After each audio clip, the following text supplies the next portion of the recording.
evening, everyone, and welcome. My name is Mary Jean Jakubowski, and I have the honor and privilege of being the director of the Buffalo and Erie County Public Library System.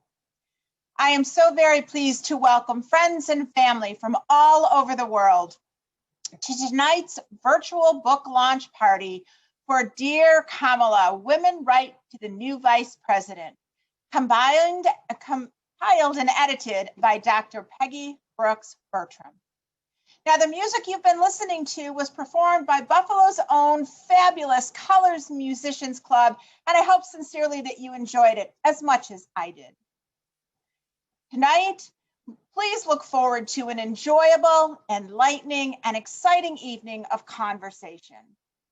If at all during the program you have a question or comment, please type it into the chat box, and we will do our best to share your comments and questions throughout the program. We are so very fortunate to have Dr. Brooks-Bertram here with us this evening. She is a beloved author, activist, historian, and longtime friend of the Buffalo Libraries.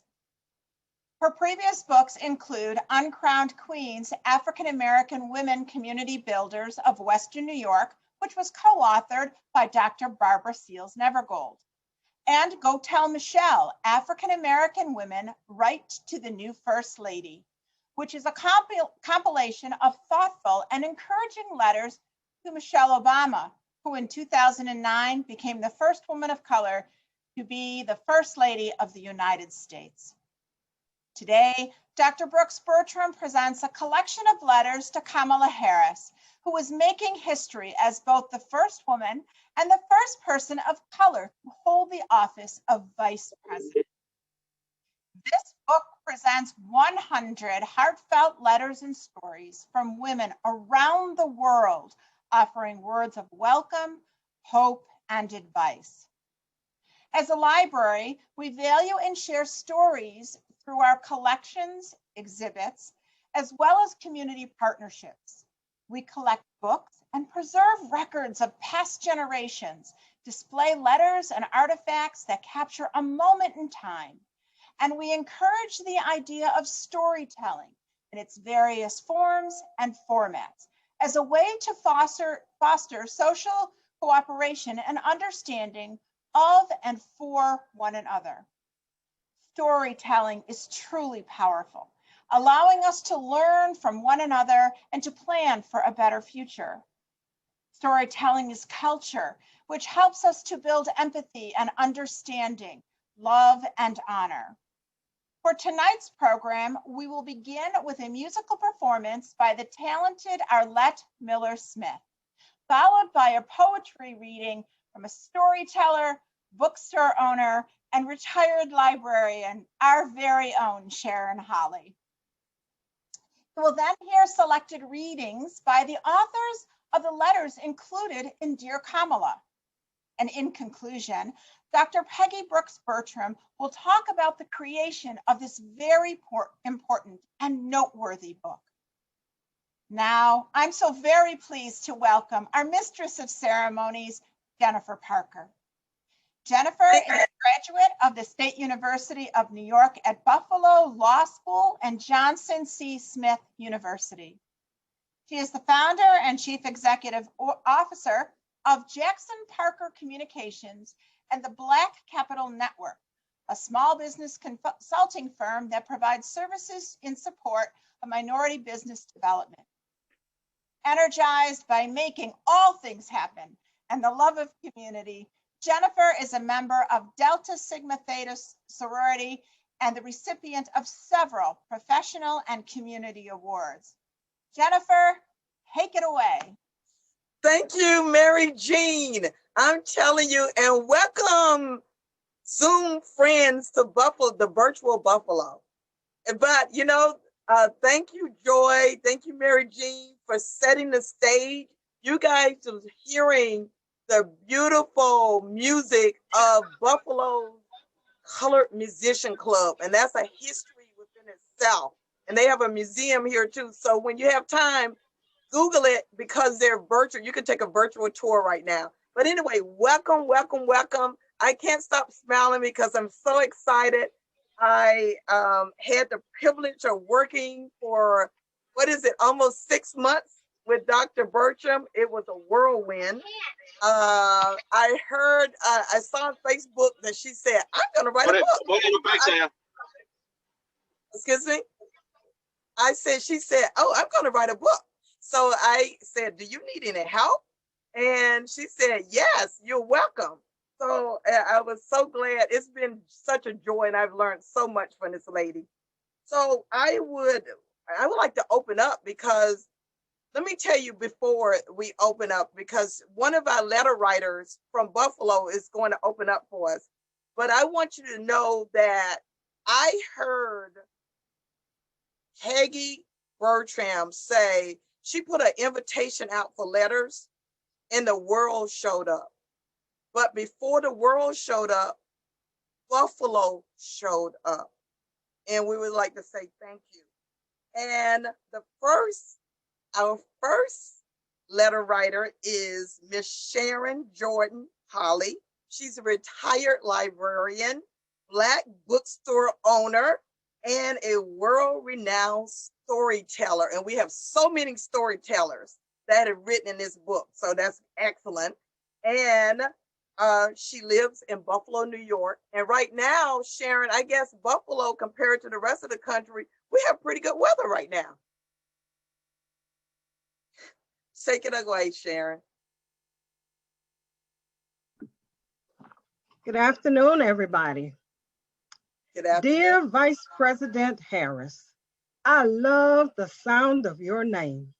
It's soothing, melodic, and reminds me of jump rope rhymes of my youth, when little black girls got together to play with clothesline rope on broken sidewalks. Although it was fun and play, it was the beginning of a sisterhood bond that strengthened over the years. Remember the sound? Kamala, Kamala, turn all around. Kamala, Kamala, touch the ground. Kamala, Kamala, go upstairs. Kamala, Kamala, say your prayers. Kamala, Kamala, what you say?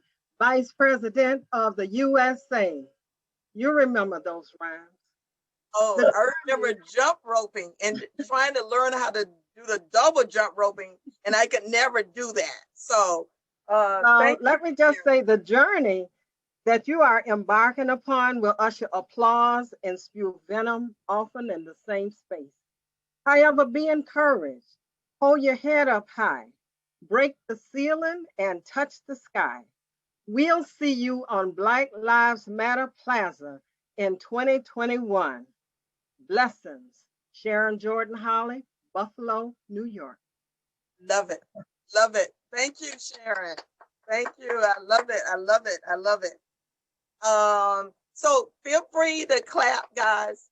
But anyway, now I would like to introduce a lady that I've admired for years, looking at her from afar when she started Uncrowned Queens Institute with Dr. Barbara Nevergold. And I just looked up to those ladies.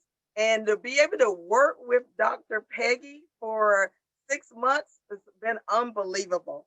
And I have the privilege of introducing this lady.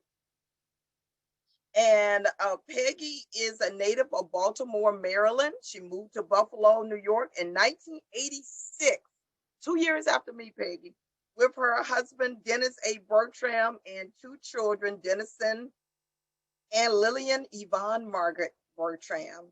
Peggy completed her BA in political science from Goucher College in Baltimore, Maryland, and received a master's and doctorate degree from Johns Hopkins University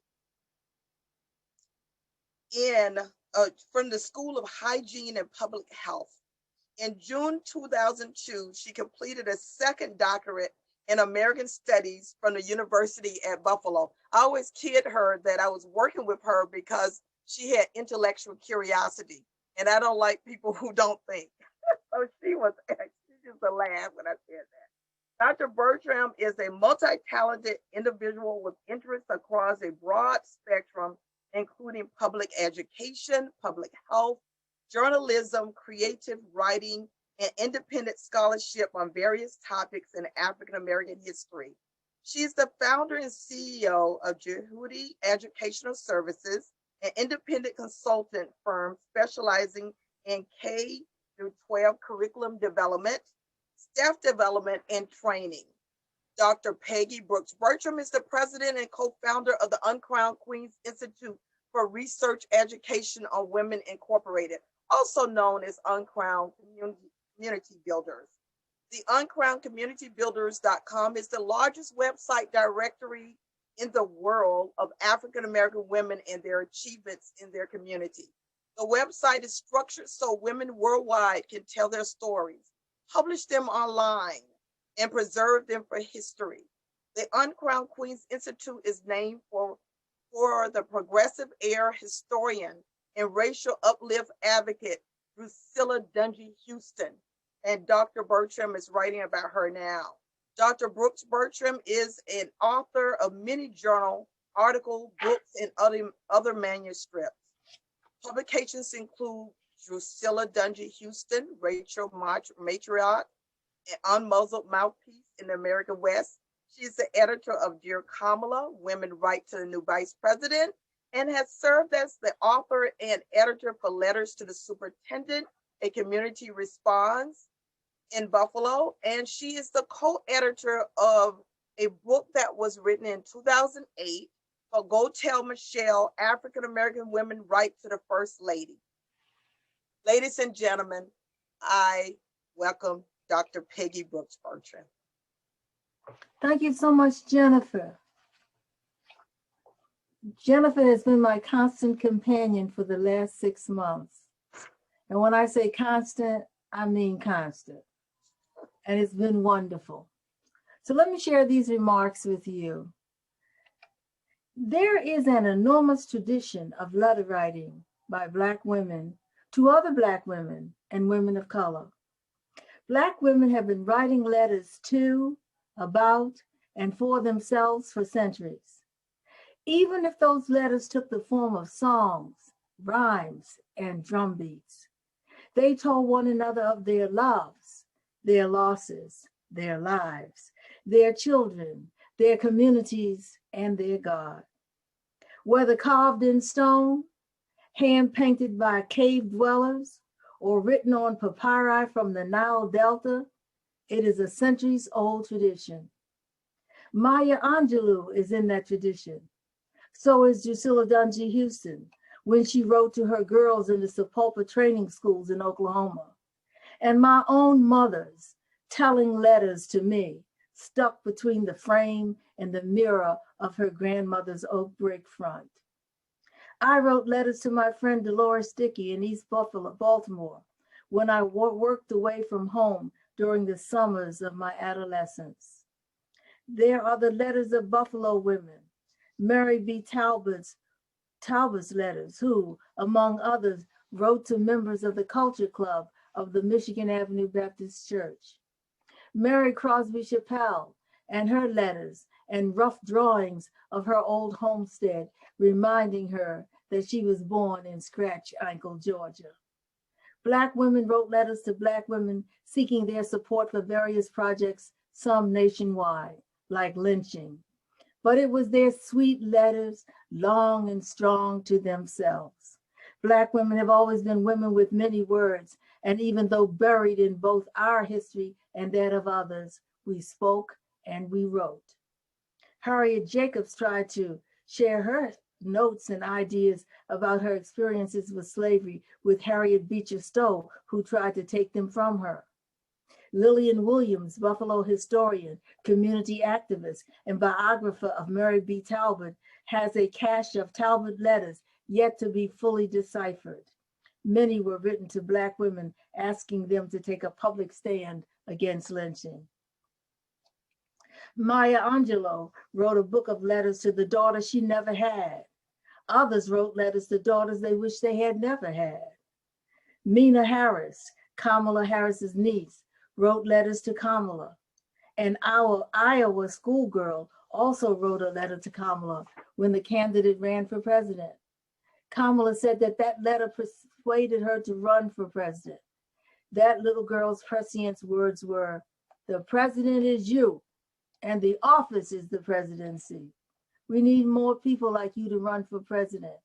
And now we all know for sure that the vice president is you, Kamala Harris, and the office is the vice presidency, one breath away from the presidency. And now, tonight, we come full circle to all of us. It's you and me, girls, as letter writers to an extraordinarily multi-ethnic Black, Asian, and island woman, the new vice president. Social media is buzzing, streaming, screaming, and humming from California to Mississippi, from Canada to Georgia, across the Atlantic to an African chef in Paris, France, to Stockholm, Sweden, where a Black expatriate woman represents the bastions of African-American women who worked abroad in the Harris campaign. Countries in Africa and the island of Madagascar, and right next door to where we are, Toronto, Canada. Still, far away in Nepal, a young Hindi teacher living in the shadow of Kathmandu. And last but not least, a writer from India whose entire family introduced themselves to me via Facebook. She lives in a village close to where Kamala's mother was born, and the entire village is celebrating tonight. This is your book with your varied backgrounds of white, Black, Indian, Caribbean, Canadian, European, African, Latina, Jamaican, Trinidadian, Filipino, and more. It is truly a historic moment. It will go down in the annals of all women writing to one another from around the world. Give yourselves a big applause. And now for this program, take it away, Jennifer. All right. I love it. I love it. I love it. And I'm telling you, I just want, that's right. Move, ladies. And I love seeing these beautiful smiles. I know there's some gentlemen on here too, but I don't see everyone. But thank you so much, Dr. Bertram. Right now, the next person who's going to speak is the publisher for Indiana University Press. But I'm going to give the pleasure of Dr. Bertram to introduce this visionary. Thank you, Peggy. Who am I supposed to be introducing now? Dr. Gary Dunham. Oh, yeah. Yes, Gary your Dunham. friend. Hey, Gary, how are you? Hey, Peg. Let me tell you something, a little bit about Gary. We've gone around the mulberry bush a little bit. But what I like about him is he believed in me. And once he said he believed in me, it was good to go. And putting it into a framework where we knew people would accept it, putting some time limits on it, making some suggestions, and making everything possible that the press could deliver to us possible. And when you have an editor like that, a person who's managing an entire university press, and they believe in you, all you have to do is put it together. Take it away, Gary. Okay, thanks, Peg. Let's see, I have known you for 13 years, and it's been fun and exciting. You worked so hard on this book, and look at the result. We at the press, we loved working on this book. Think about this, 3 weeks ago, it was still in our hands, and now it is in your hands, because we all worked very hard over the holidays to make sure we could get it out as fast as possible. This book is wonderful. It's hopeful, it's uplifting, it's thoughtful, it's wise. It's full of all that goodness that we have missed for the last 4 years. Y'all know what I'm talking about. So here we are, a new start for all of us. There's still darkness around, but our way through and out of it is lit by books like this one, this very special book. So please, everyone, buy this book, and thank you. Thank you so much, Gary. Thank you, Dr. Dunham. Nice seeing you. I've met him via email, but now it's good to see your face. And thank you for believing in Peggy's vision. Thank you very much. Of course.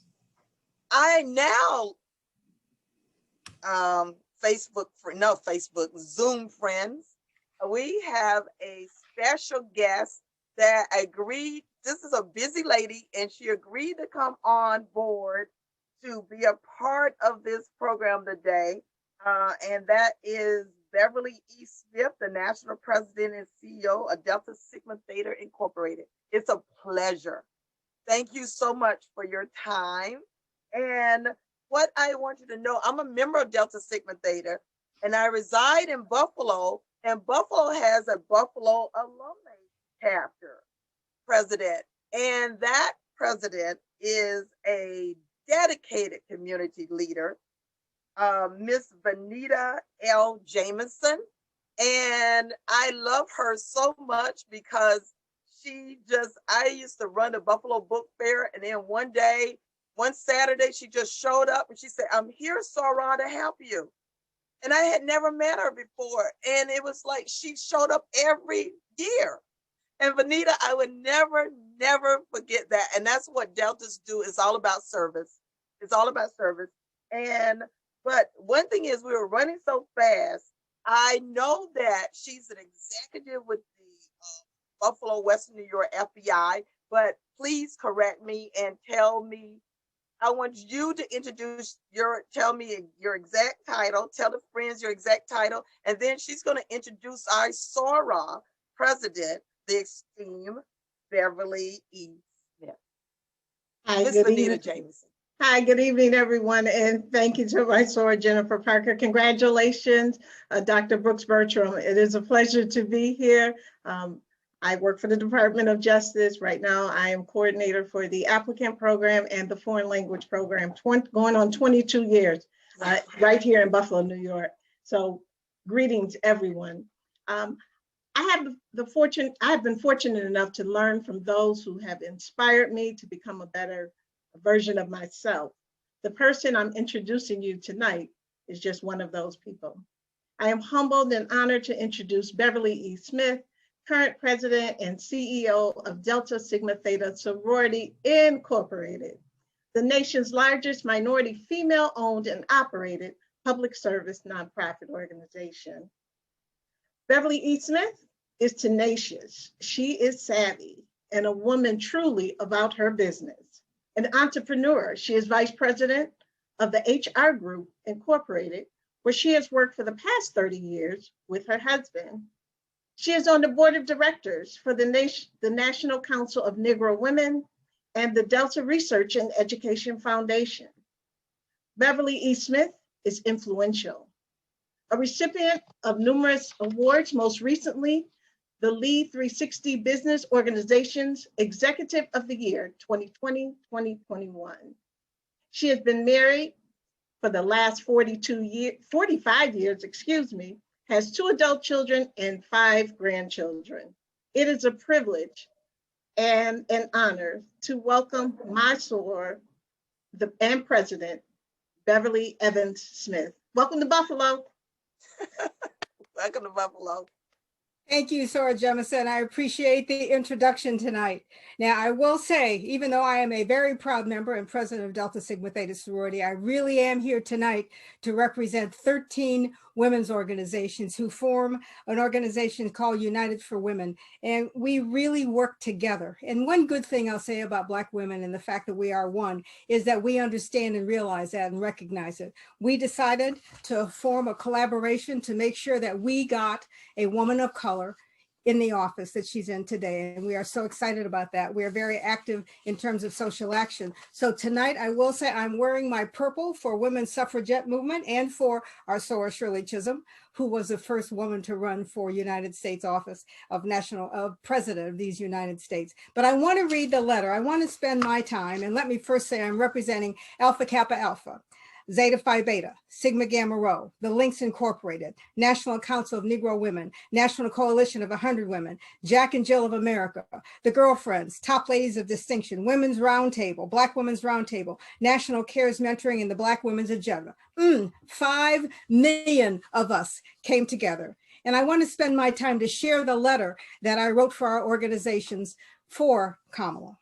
To our dear sister Kamala, well, Black woman to Black woman, it's time we had the talk The talk we must, not the talk we must have with our children about the perils of being persons of color, but the talk Black women must have with each other and ourselves, especially when the days get tough. It's the talk that reminds us who we are and how we are connected as Black women. The talk that lifts us up on days when we are weary from being overlooked, underestimated, and minimalized. After all, we know what you've been through facing being the first Black female candidate for president of these United States. Regardless of political party, and because we all share a common belief for the goals for which you stand, as they say in the vernacular, we got your back. We are raising our collective 5 million voices to uplift and encourage you. The strength and power you represent puts fear in some, but when you are demeaned and disrespected, all African-American women are demeaned and disrespected, and we will not let this continue without a response. To the rhetoric, angry Black woman, monster, and other derogatory epithets that they hurl at you, we got your back. As any mother or sister girlfriend would say to you and to those who would try to shut you down mentally, physically, and spiritually, ignore the chatter. We know, and historians and archivists have confirmed it, the African woman is the mother of our modern civilization. For centuries, Black women have nursed and raised their babies along with the babies of others, caring for them, encouraging them, feeding them with wonderful, soulful food, and using the strength to release and free others, and crying for too many lost children. It was a Black woman who was a human computer that ensured a man got to the moon. It was a Black woman who, by the strength of her will, would not be moved from her seat on a city bus and started a movement.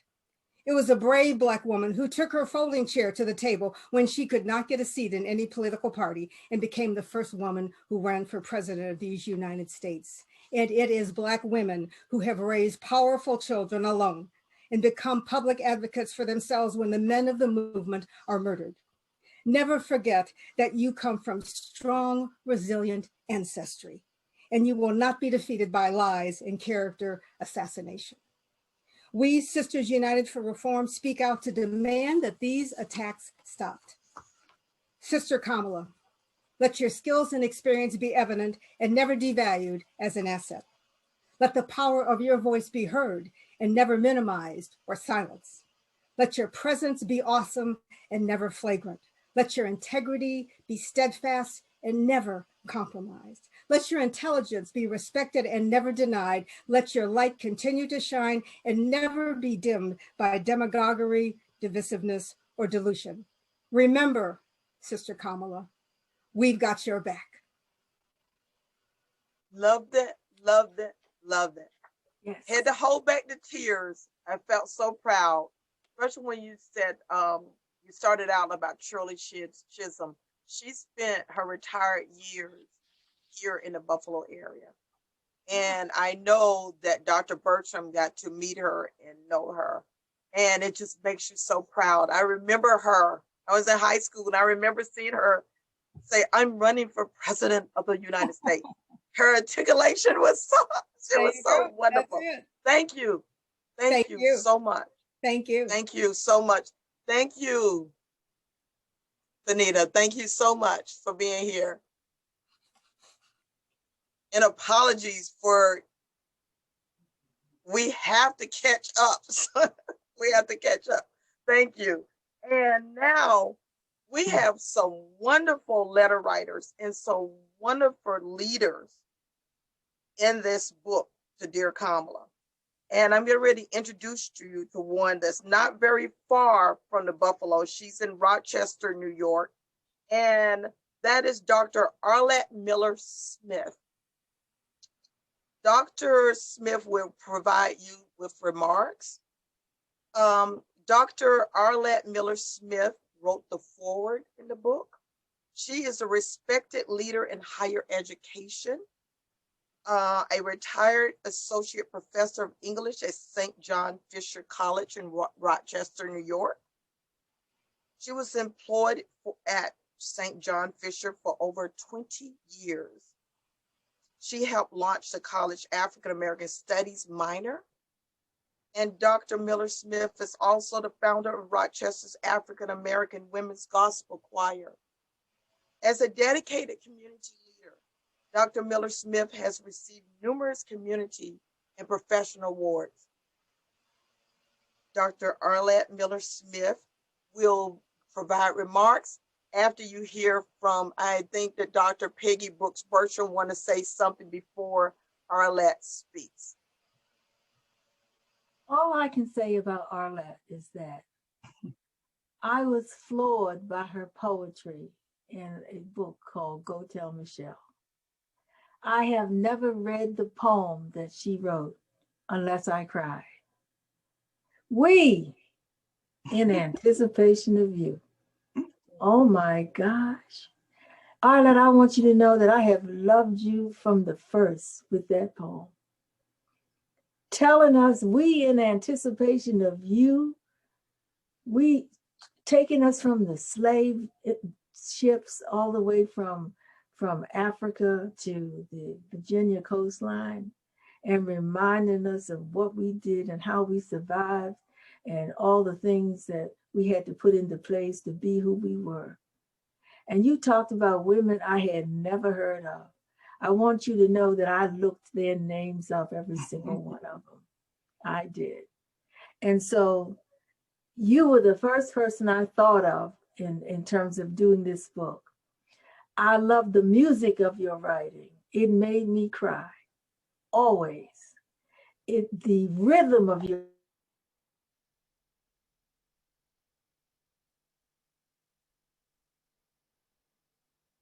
I think we lost Dr. Bertram. I know she's saying, what's going on here? I can't hear. Am I okay? Okay, you're back. And I'm telling you, the music of your writing has always moved me to tears and made me a better researcher. Who is she talking about? I had to go and find out who Jorina Lee was. And all the things you did. When we talked about this, your reception was immediate. It wasn't, I'm going to think about it. It was, of course, I'm going to do this. Now I got a little problems here and there, but we can get around those, and we did. So I want to close by saying that your foreword was unlike any foreword I have ever seen. And I thank you again, and I love you for participating with it. And you made this an absolutely wonderful book by its addition. Take it away. Thank you, Double Doc. That's what I love to call her, because she is a double doc. Listen, sisters, listen, Zoomers. Once upon a time, in 1873 to be exact, a passel of sisters, a passel meaning there was a whole heap of them, okay? And in fact, I called them Toni Morrison's 30-woman company. Now, let me just remind you again, in 1873, a passel of sisters show up, speak up, rise up in solidarity to support their estranged but beloved neighbor, Setha, who is being terrorized by the past. Now, some of these women, like us, were a little reluctant to be a rescuer. They thought that Setha had been vain and arrogant and standoffish, but they eased on down the road, armed with their herbs and their roots and their Bibles and a whole heap of faith. And right there in the middle of the road, outside of Setha's shack, they prayed the road down. They covered their sister, and then they moseyed on back to their own business. Now let's fast forward.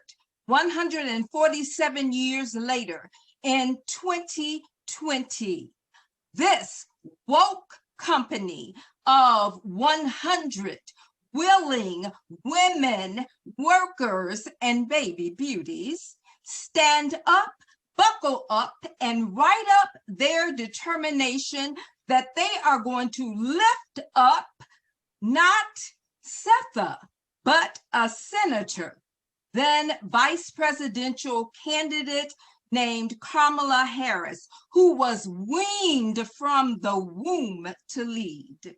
So when Sister Double Doc Peggy Brooks-Bertram sent out that call to all these beautiful sister women that you see here, they said, of course, she said to them, I want you to letter Kamala Harris's path to her seat at the head table right here in the People's House. And so all of these writer women that you see, they gathered their weapons, herbed tea and mother wit and prayer oil and righteous truth. And then in their letters and in their poems and in their stories and in their chants, each of them summons Kamala to claim her place at the presidential table.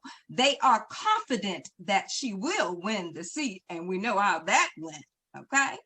But they thought then, if by some chance there was not a designated Vice President Harris chair, then they would help her to remember this. Shirley Chisholm left you, girl, a folding chair right from her 1972 Chisholm for President campaign.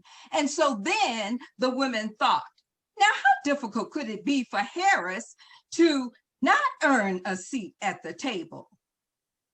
All she had to do was say, I'm speaking, and then sit her body down. So the writer women got to thinking about this a little more. And they said, she must carry her own seat with her by now. I mean, look how many times that she has moved up. Lawyer, prosecutor, district attorney, attorney general, senator. And the sisters said, you know, they weren't ready for Charlotta Bass, and they certainly weren't ready for Shirley Chisholm. You know that they are not ready for this Asian, African-American, divine, non-HBCU, AKA, cis star VP, and she's married to a Jewish lawyer too. Girl, you know she's got her own chair.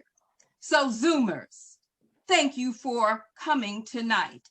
We want you to sit and sip and savor as you listen to the record of revolution by 100 women and baby beauties from Brooklyn to Buffalo, Baltimore and beyond, who turned off their phones, packed up their lunches, kissed their lovers and parents goodbye, turned on their computers, and sat down in their truth, writing notes and stories of encouragement and support and advice, all from their Black, brown, yellow, red, white, baby boomer, Generation X, Y, Z, English, French, Nepalese, African speaking, ebony, cocoa, oh my God, saffron, oh my God, alabaster sales.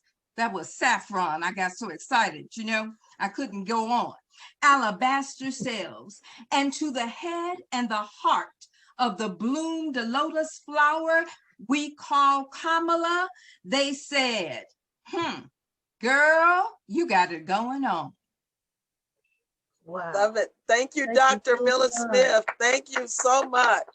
And let me tell you, Zoom friends, Dr. Bertram told me that this lady has a voice too. And I heard a little bit of it when I saw some videos what she's done in some arches, but we'll get her on another time. But Dr. Miller Smith, thank you so much for sharing that. And before I go on, I wanted to tell Sarah Smith, Beverly Smith, please check your chat because there's a lot of people are sending you messages about that letter, okay? And another thing I want to do is that we're getting ready to get into hearing an excerpt from a few of the letter writers, okay? And one is a Girl Scout from California. But before we get started, I see some of the other Girl Scouts down there. please, if you're a Girl Scout, please wave your hand. Thank you, ladies. Thank you. Those are some of our future congressmen. Their letters really spelled it out. They said, we're concerned about this, and we're concerned about this, and can't you do this? Keep it up, ladies. Keep it up. I'm telling you. So our first letter, right, we're going to hear from Bonetta Rhodes, Janice LaVon Harris from Baltimore, Maryland. Bonetta Rhodes is from Buffalo. Eleanor, a Girl Scout from California. And unfortunately, Miss Kate Lawson, Dr. Kate Clifford Lawson, will not be with us this evening because of the snowstorm. She has no power, and she is a well-known author that written books on Harriet Tubman that was made into the movie, and now she has a new book coming out on Fannie Lou Hamer. So I don't know if she was able to get in to see us, but we will miss you.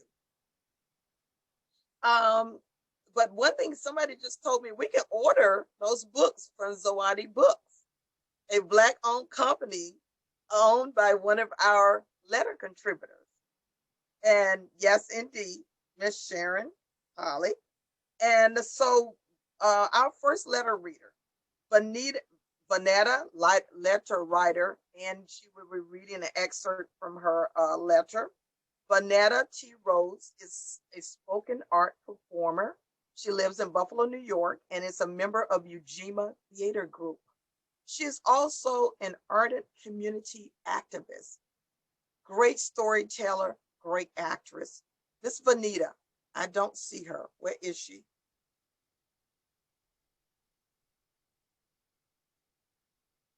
Joy, do you see her? Well, I will come back. Miss Janice LaVon Harris. Janice LaVon Harris is from a Baltimore, Maryland residence. She is an Army veteran. As beautiful as she is, you wouldn't think she was a veteran, but she's a veteran, and is a dedicated mother and grandmother who provides digital teaching at home for her grandson. More power to you, and thank you for your service, Ms. Harris. And before she begins, I have to say, Janice was my first babysitter for my first child. I loved Janice then because she was the daughter of my very good friend, Annie Harris. Janice is a very special person, and I'm so glad you joined us tonight. Thank you. Okay, it's yours, Janice. So she needs unmute your mics. Please unmute all the mics, please. Unmute your mic, Janice. She's not hearing us. Oh, maybe Joy can do it.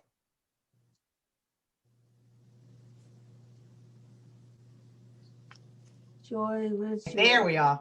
Okay, thank you. All right, start back over. Thanks. All right, great, thank you.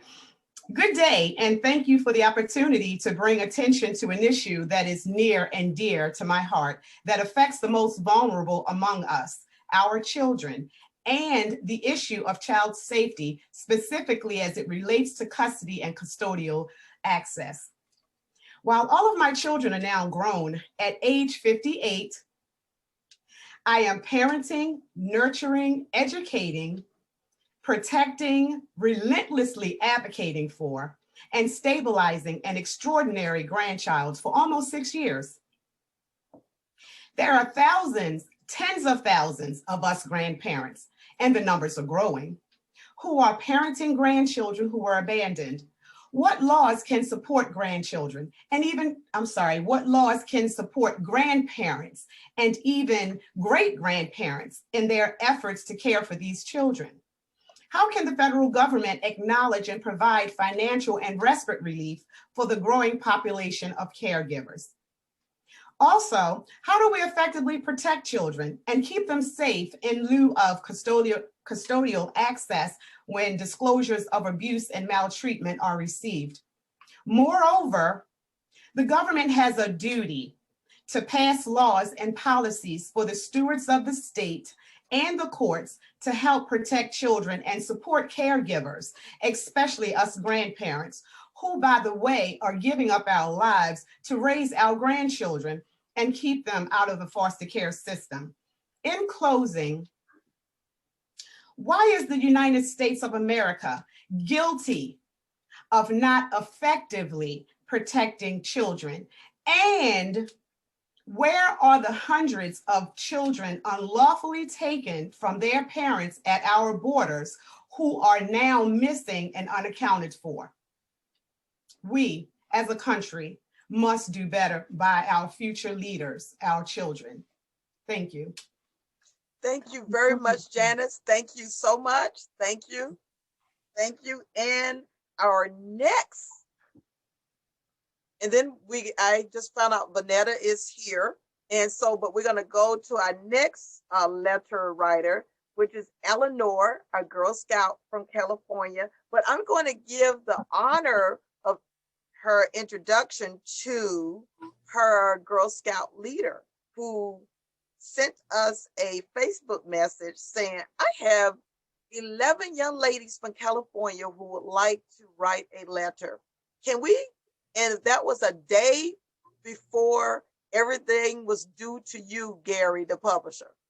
And Dr. Bertram said, we have to let them say what they want to say.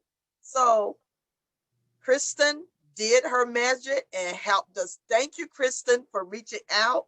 So Kristen is a California mother, a Girl Scouts leader, and the founder of Reiki Master, where she serves as a certified energy healing practitioner.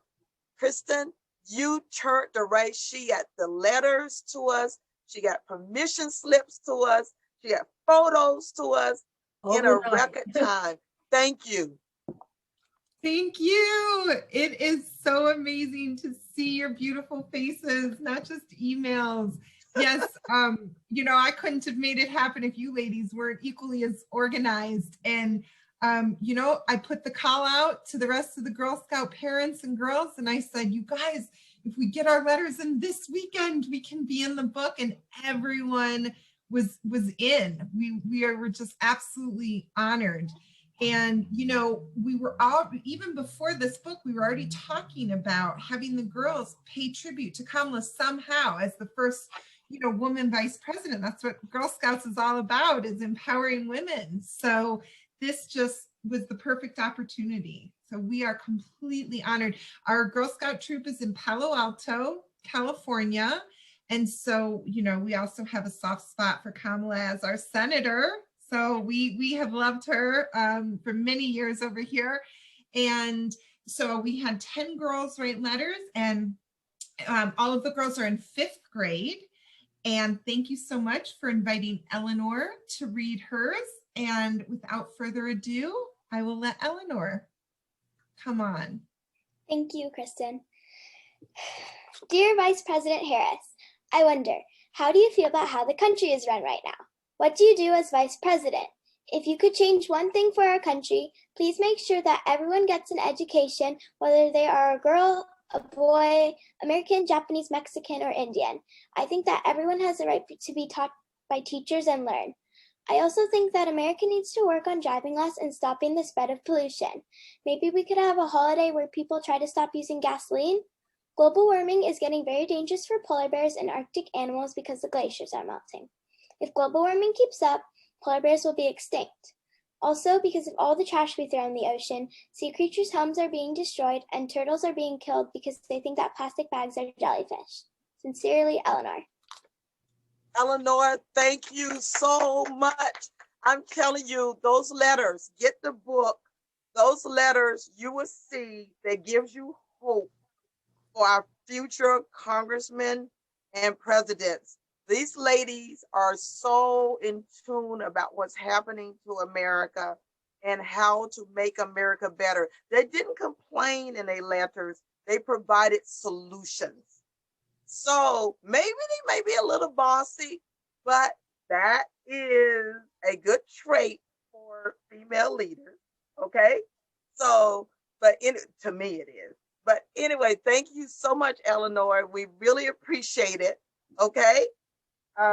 Now we're going to go back to Vanetta Rhodes. I believe her mic may be on now. Vanetta Yes. Rose is a spoken art performer from Buffalo, and she's a member of Eugene. Yes, I'm here. Oh, good. All right. This poem is a love letter to Senator I Kamala think Harris. she's here. Is she here? We can hear Can you. you hear me? Yeah. Okay. This poem is a love letter to Senator Canada, well, now Vice President Kamala Harris, but also all of our people, especially Black women, whether it's from traditional period or what's said now, the popular culture period.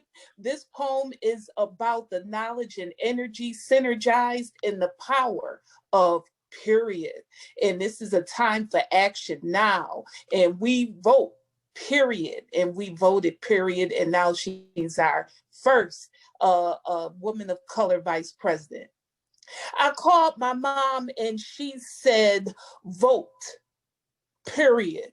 She said it feels like the 1960s again, deep structured racism in a planned type of organization of bad cops and Klan go hand in hand, repeated assault against the Black man and woman, period. Make your voice count, period. Be like the 1980s on this November 3rd and have more bounce to the ounce like DJs at skating arenas. Let's dance circles around the truth, closing tight in the middle, protecting the future of our youth, period. A communal reclamation, a one world nation flying stealth.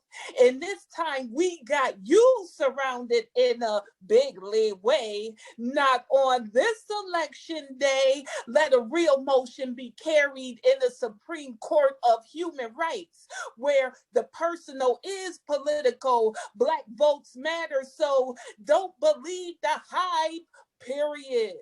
Vote, period.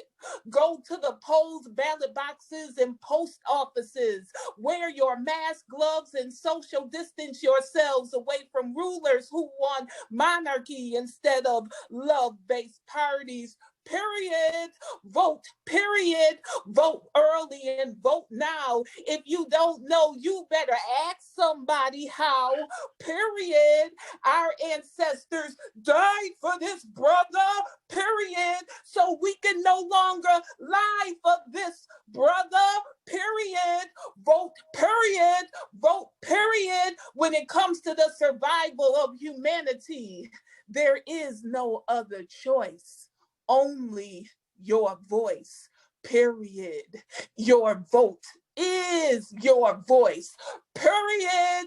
Vote, period. Peace. Peace. Peace for sure. Peace. Fantastic. Jennifer, where are you? Jennifer, where are you? Well, Let me see.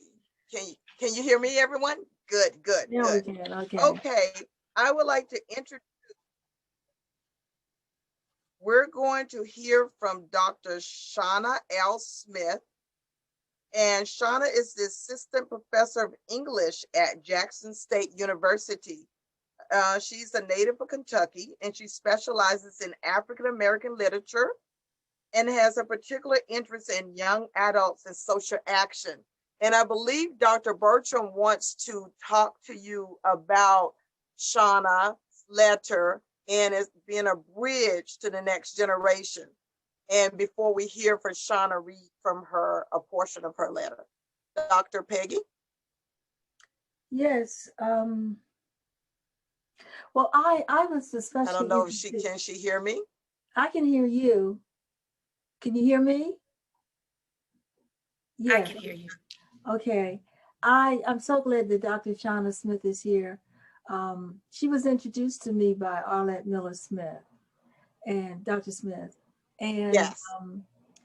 And it was also because one of the things that we noted, or I noted in the letters, was that there was a gap between the women that we considered to be women who were in charge of legacy organizations, and the new millennials. And the Pew Foundation identifies them as the XYZG T to the 10th power generation. And my question was, who are these people? You know, I didn't know these names, these titles. I wasn't familiar with them. And they were raising issues that, not that I wasn't familiar with them, but it was that I hadn't really dealt with them. I certainly hadn't dealt with it in my writing. And these were young, beautiful young Black women, white women, Puerto Rican women, who called themselves members of the trans population. This technology is very interesting. And I was saying, well, okay, I know a lot of stuff, but I didn't know about the issues. I knew them on an individual level as they would crop up, as they were brought to me, but I didn't know them the way somebody like Dr. Shauna Smith knew it.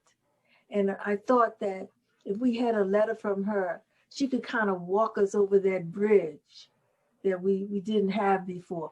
We knew there was a gap, but we didn't see it as a bridge. And so Shauna, can you tell me a little bit about that for this group? Because it was very critical, and it's an issue that isn't going to go away. Sure. Well, I'll start with reading just a little bit of my letter and then talk some more about that. So I started with, Dear Vice President Harris, there is a continuum among generations of Black women to pass forward a baton of leadership, of caregiving, of social justice action.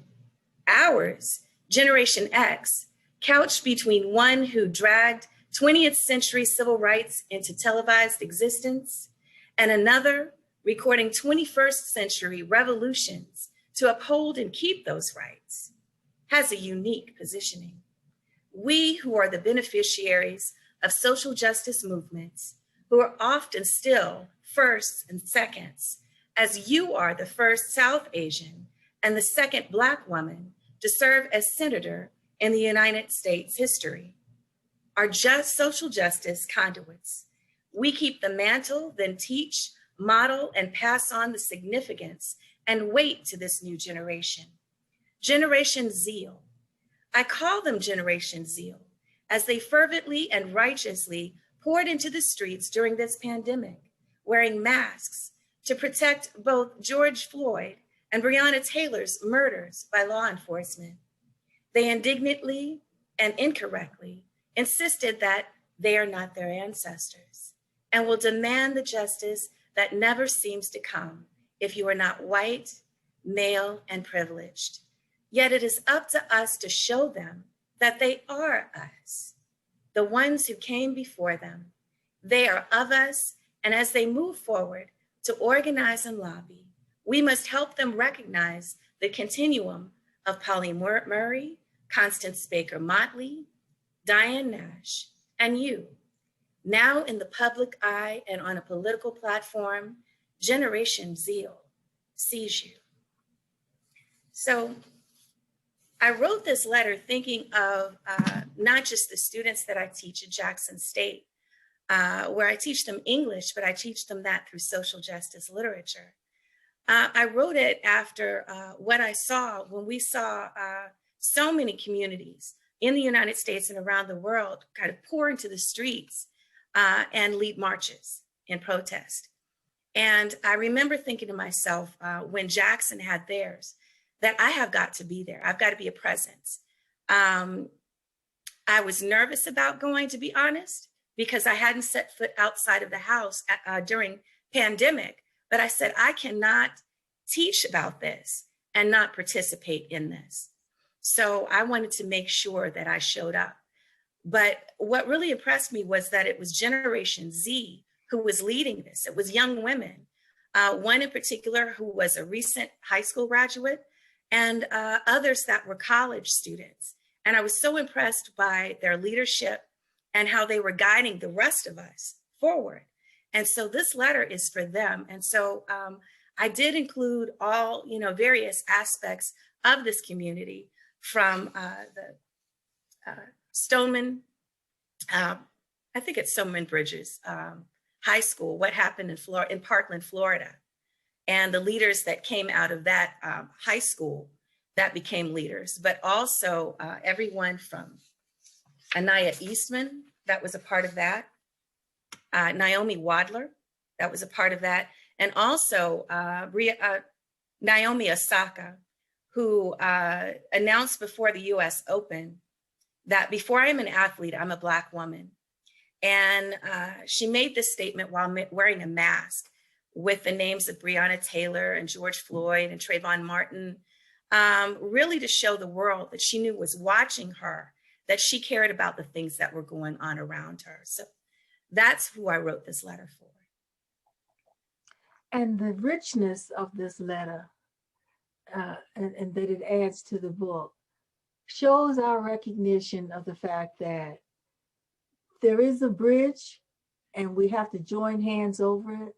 Our beautiful girls who are expressing themselves for who they are, we may not know, we may not understand, but they are talented. They are our kids, so we know they're smart.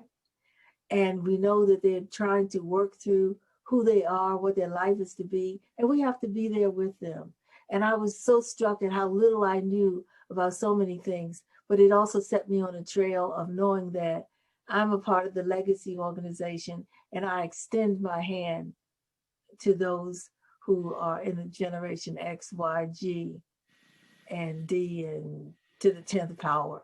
And I think that their expression of their lives and their loves and how they want to be valued and taken care of is something we have to truly understand and respect. And your letter did that for us. And I thank you so much for that. And Arlette, thank you for introducing me to Shauna Smith. Thank you. Thank you for having me. We need to unmute Jennifer. We can't hear you, Jennifer.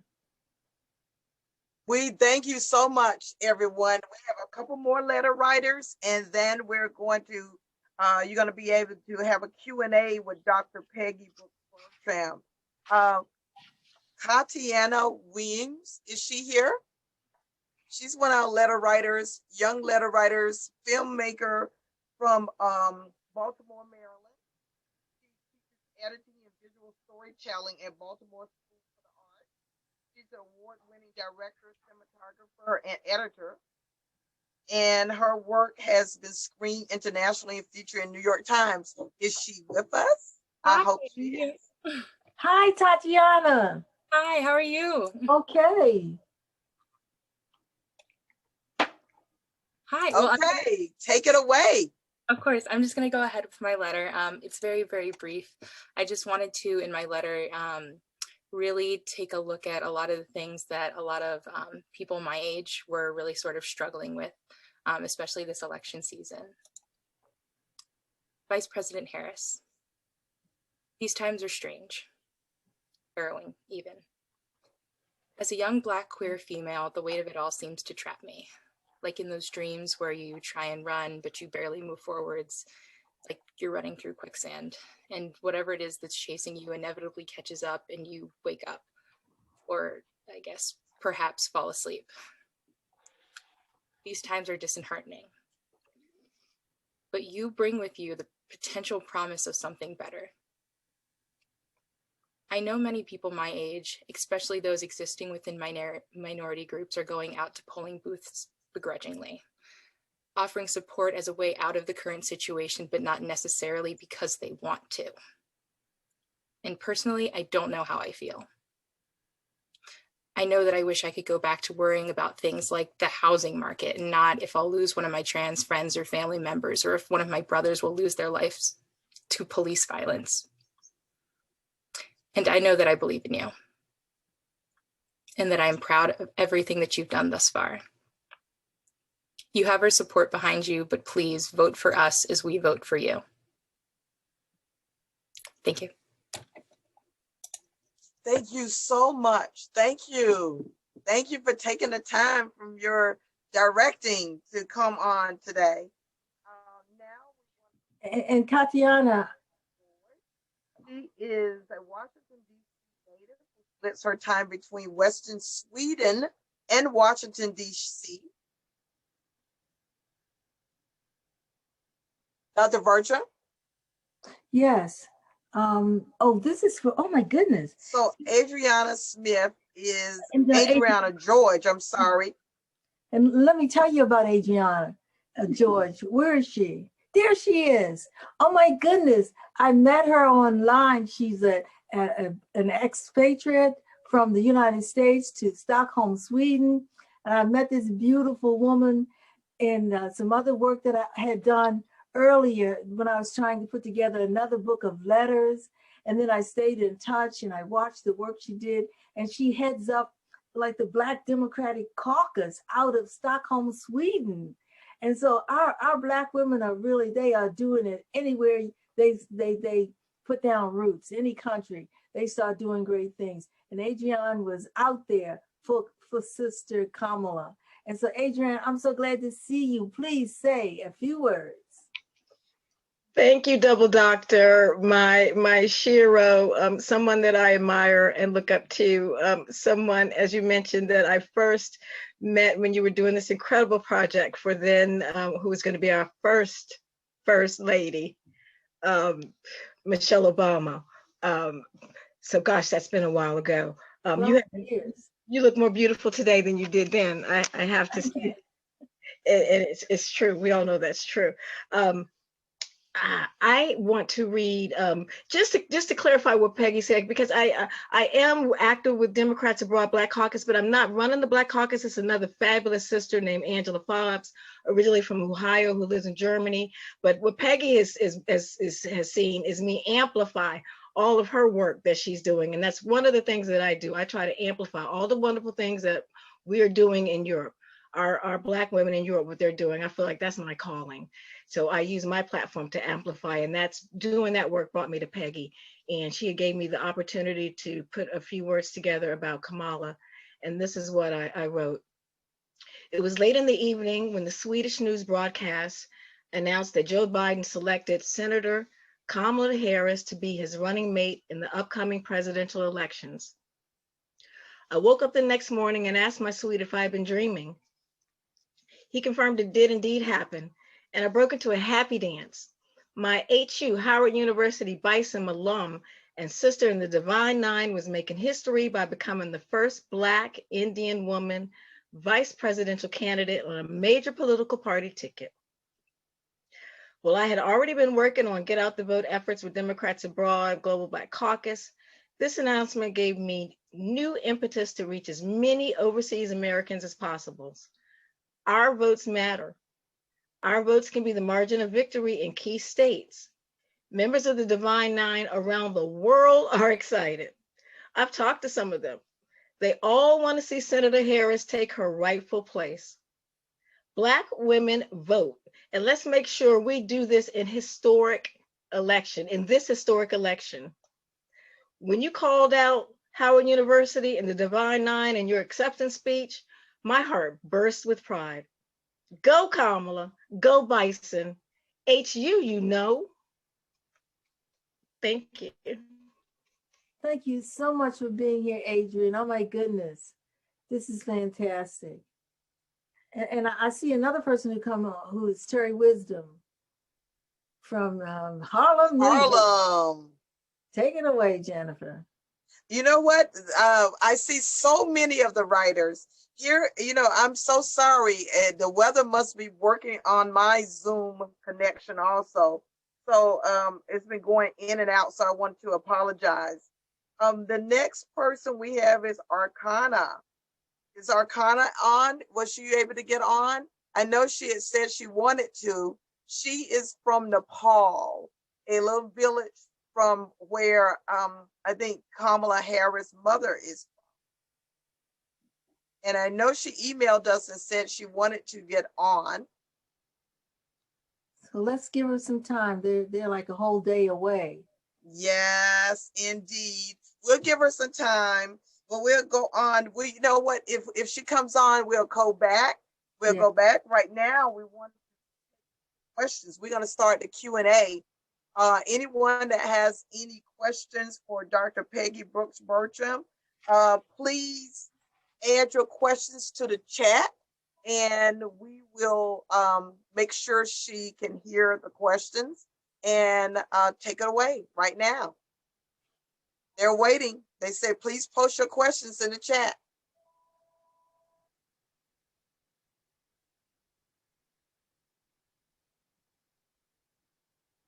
You know what? I think I'm gonna get everyone started. I got a question. One is, how can we get a copy of the book?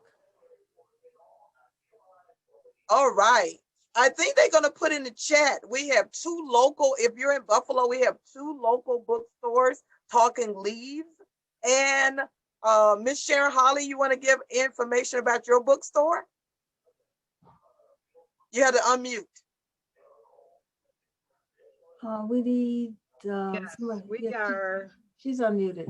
Zawadi Books. We're located 1382 Jefferson Avenue in Buffalo, New York. The phone number 716-903-6740, and we'll be happy to get a book to you. Thank you. Excellent. And also, they just put links in the chat. Then there's also Indiana University Press has a link that they're going to share too. So the books can be purchased tonight a lot of different places, okay? And excellent, because I know some ladies already have their book. I'm jealous because I keep waiting for my book. I don't know what's going on with the mail. Sharon, I'm gonna have to walk down the street and get a book, okay? You're not that far from me. I don't have one either. I want to ask, is there any other questions? Please put them in chat. People are wondering if there's an ebook and if the book is also in hard copy. And we know that there's ebooks and you can get them through the library, but will the book be produced in a hard copy version as well? Yes. Is there anyone from the publisher on here? Yes. Stephen. Mr. Williams. You had to unmute. Okay. I'm going to let the publisher answer that question. Okay, Mr. Williams.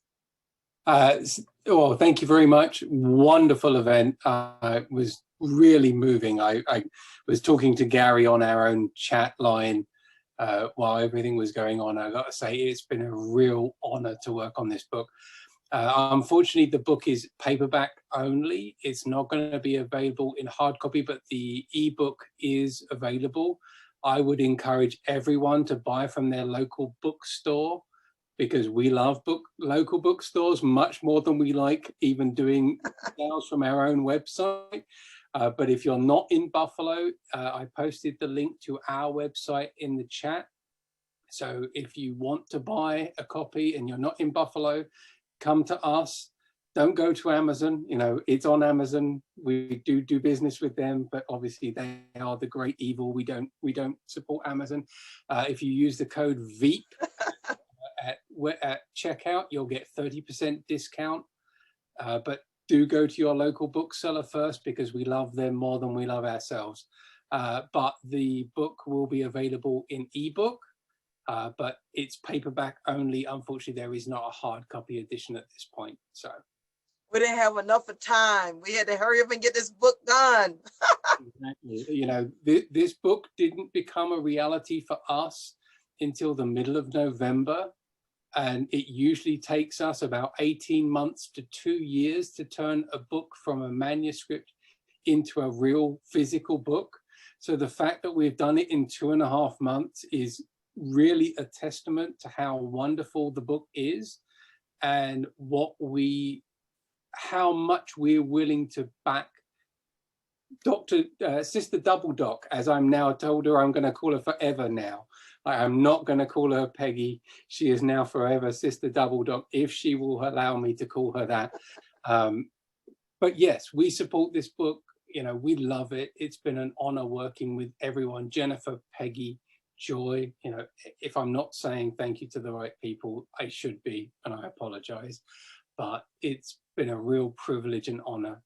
So, you know, if anyone has any questions, please, you know, feel free to reach out to us. at Indiana University Press, we would be delighted to answer any questions you have. But yes, thank you, Julia, and Julia, I should not forget Julia, the wonderful publicist, for posting that link there, and use the code VEEP. So that's VEEP for a 30% discount at checkout. But don't buy from us, buy from the wonderful local booksellers in Buffalo. If you're there, they can get you a signed copy of the book from Peggy. And we want that more than we want the sales ourselves. So I'll shut up now because I'm ready. Thank you, Stephen. Thank you for supporting local entrepreneurs. We really love it. And Miss Janice LaVon has been holding up the book like a beautiful banner, our own banner. Why? Yes, thank you very much, Janice. Yours came early, so that's excellent. Oh, Janice has hers too. Oh, Arlette, Dr. Miller Smith has hers too. Oh gosh. I'm still waiting. I'm still waiting. But thank you very much. Someone has a question about, are there plans to get the book in the hands of our beautiful and very talented and smart Vice President Kamala Harris? You have to unmute. I think that, let me see if I host. Okay. So I'm unmuted, right?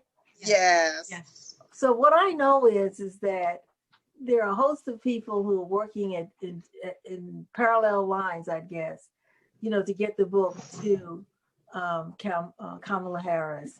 And we know that our local congressman's office is working to do that. We know that Stephen has contacts, right, Stephen, who are working to do that. So we got the train tracks ready.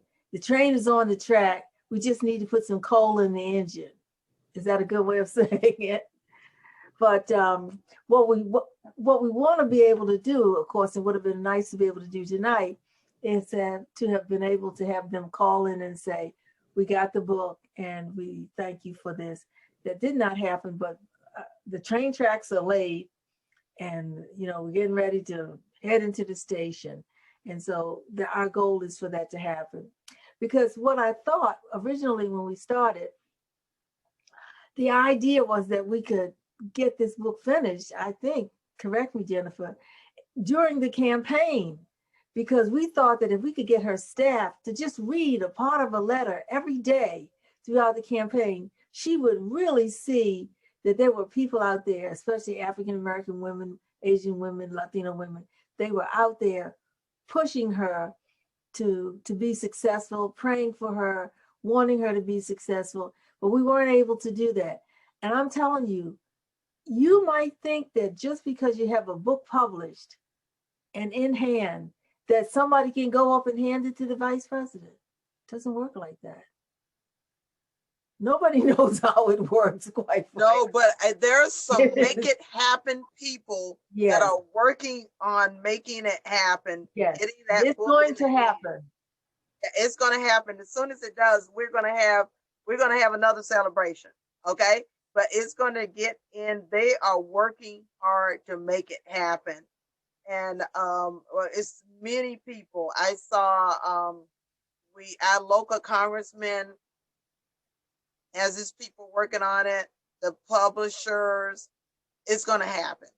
Okay, it's going to happen. We're not going to give up. We are not going to give up until she sees this great book of letters that have great talent in it, great ideas and solutions, and raise concerns that I think our president and vice president should know about.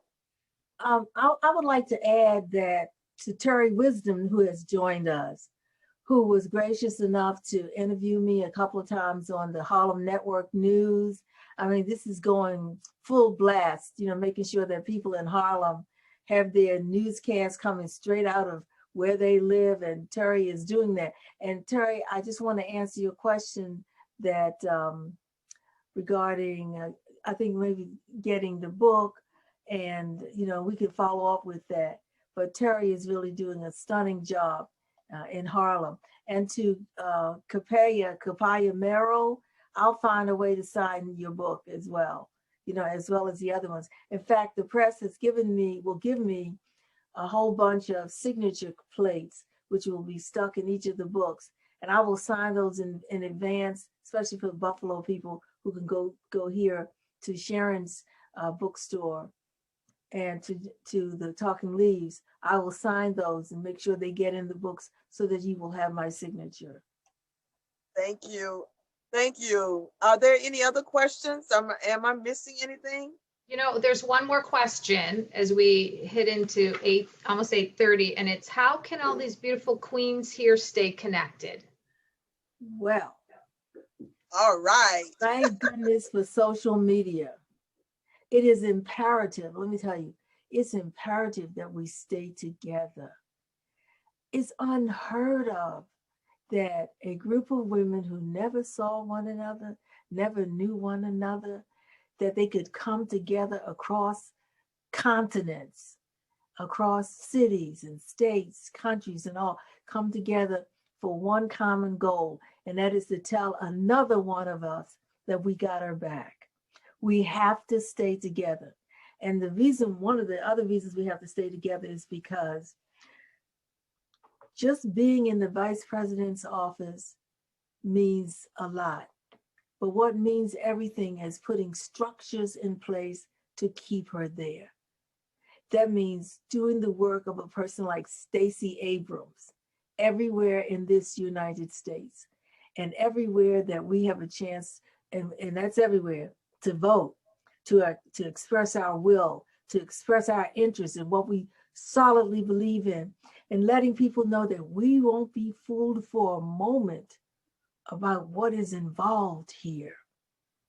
We will not be fooled for a moment into thinking that, oh, this is so nicey nice. No, no, no, no, no. This is big stuff we've been involved in. We have put our souls on the line. We talked about the things that meant something to our mothers that they couldn't do. We talked about the things that made something to our grandmothers that they couldn't do. But we have this power in our hands. Black, white, Asian, Latino, everybody. And if we lose that opportunity, we will not get it again.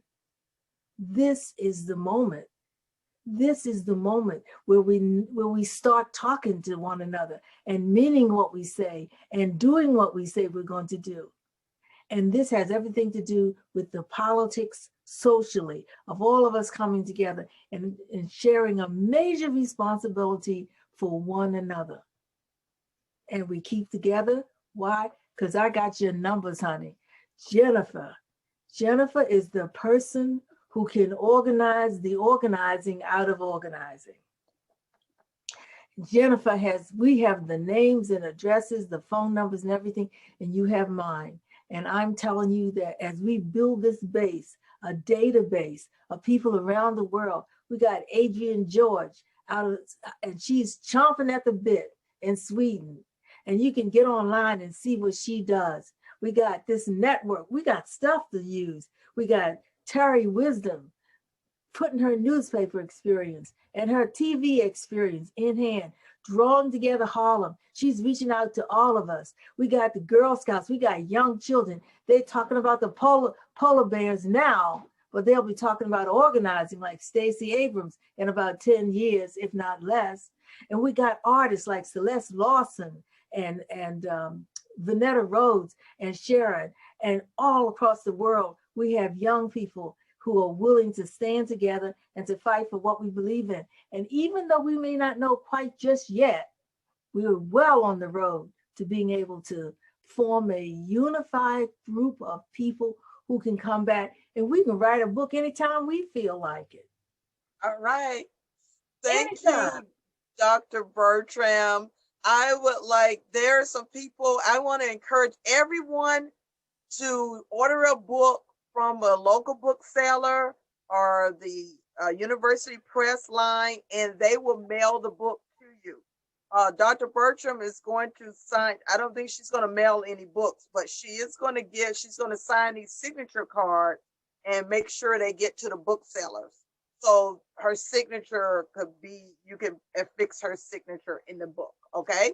And one final thing, Jennifer, one final thing I want to say. That's okay. What's so critical about this press is that if you want a press to support this kind of work, we have to support them. That's true. We have to support them. We need to buy their books, get them to give their discounts to us.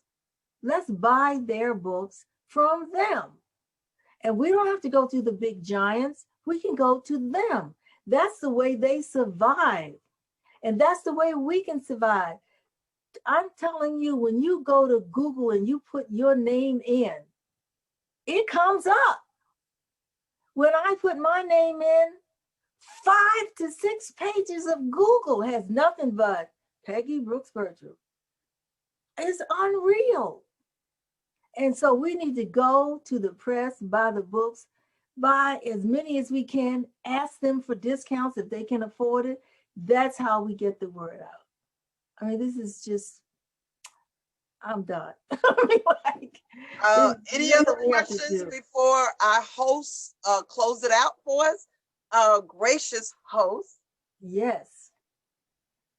Any other questions, lady? If you think of something, especially our young future congressmen from California, congresswomen from California, if you guys here think of anything, please, you know what? Just put a direct message us on the Harris Letters Project page, and Dr. Bertram will answer you, okay?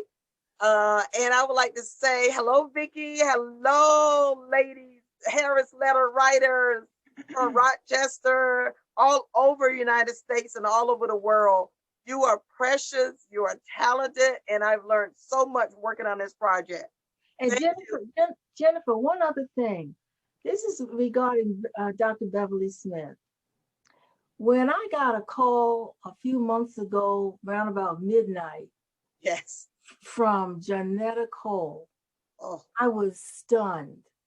She was responding to me having written all kinds of little notes and leaving, messages and whatever. For the great Janetta Cole from the National Association of Colored Women's Clubs to call me at about midnight, I was blown away. I was blown away. And then she followed up. The trail was a little rocky, but she followed up and she led me to you. And I'm absolutely thrilled. I mean, like I said, these legacy organizations, we need to make sure that we stay in touch with them. That's the power of the female network. Exactly. And I just watched Miss Cole's on television, C-SPAN last night, talking about education. There is so much, and she knew the founder of the organization that she's chairing now. It's just amazing, the history and the network, the connection. And ladies and gentlemen, thank you for joining us this evening.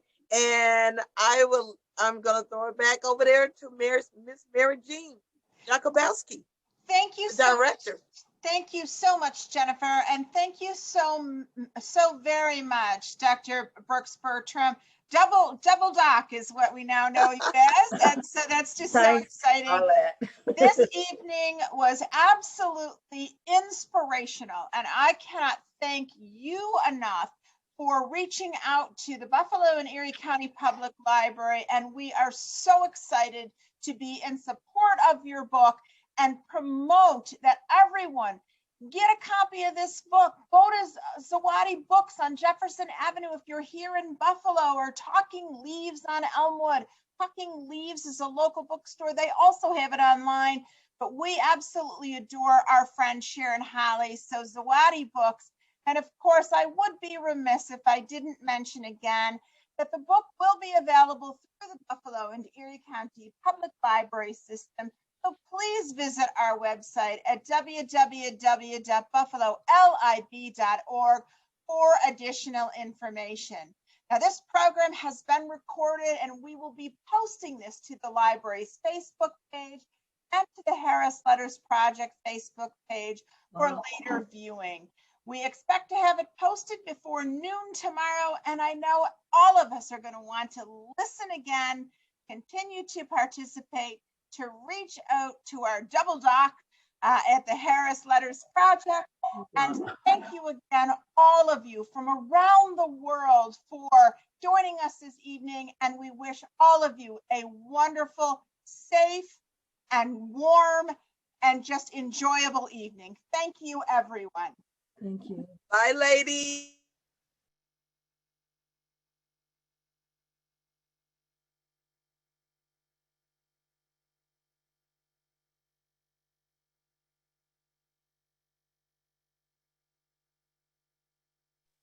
Thank you all for joining us. Thank you from all over the country and all over the world.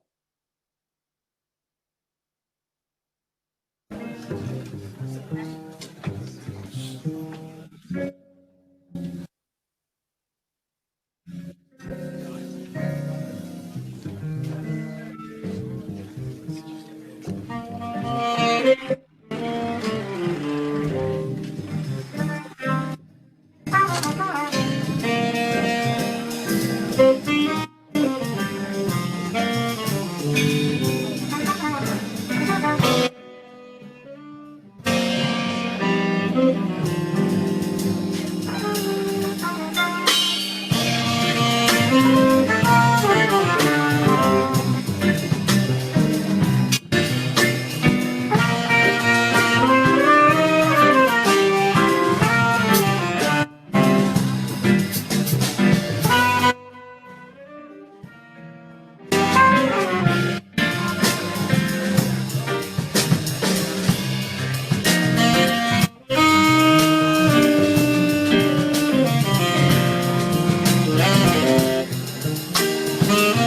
you.